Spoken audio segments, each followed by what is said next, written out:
علیکم ورحمۃ اللہ وبرکاتہ نحمده ونصلی علی رسولہ الکریم اما بعد۔ آج کا سبق سن لیجئے۔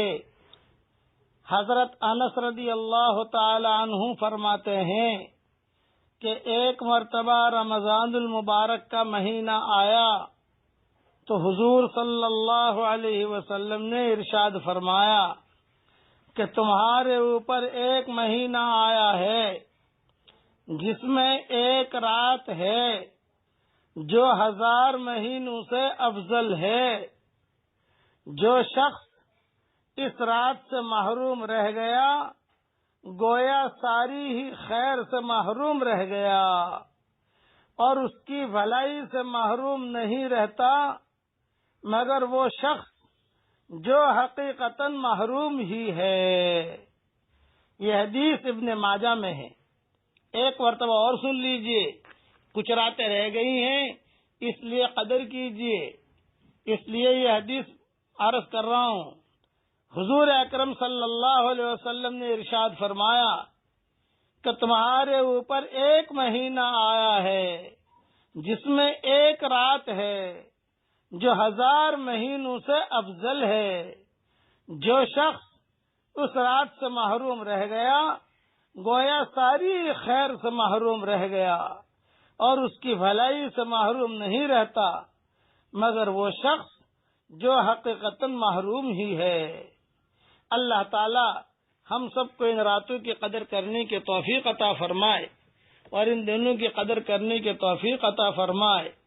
کچھ پتہ نہیں آئندہ سال کی یہ راتیں ہمیں ملتی ہے کہ نہیں ملتی، کچھ پتہ نہیں آئندہ سال ہم اس زمین پر ہوتے ہیں کہ نہیں ہوتے، لیکن اللہ تعالیٰ نے ہمیں یہ راتیں دی ہیں، اس لیے ان راتوں کی خوب قدر کرنے کی توفیق خوب قدر کریں آپ۔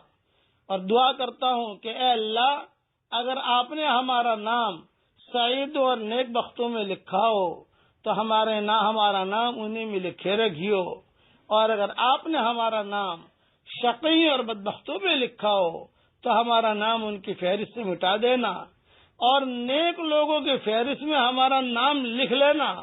لکھنا بھی آپ کا کام ہے، مٹانا بھی آپ کا کام ہے، لوح و قلم بھی آپ کے پاس ہے۔ اے اللہ، اس امت کو باطل کے نرغوں سے نجات دے دے۔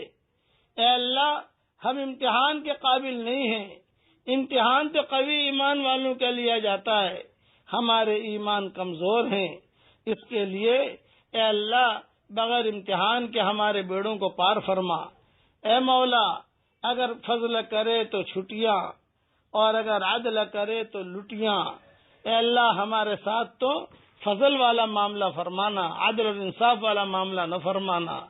اے اللہ، ہماری زندگی کا یہ آخری رمضان نہ ہو بلکہ بار بار ہمیں رمضان مل رہا ہو اور اس کی قدر کرنے کی توفیق بھی مل رہی ہو، تو اس کے غیب سے صورت اور شکلیں پیدا فرما۔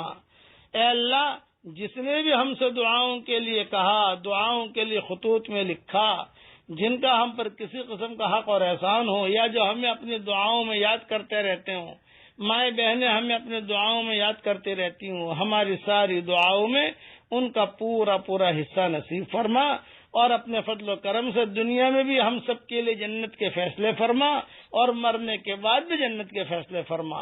آمین آمین آمین۔ اور آخر میں یہ دعا کہ حضرت محمد صلی اللہ علیہ وسلم نے جتنی خیر کے لائن کی دعائیں مانگی ہیں وہ ساری کی ساری دعائیں ہمارے لیے مقدر فرما، اور جن شرور سے پانا چاہیے ان شرور سے عافیت سے تو پوری حفاظت فرما۔ والسلام علیکم ورحمۃ اللہ وبرکاتہ، وآخر دعوانا ان الحمد للہ رب العالمین۔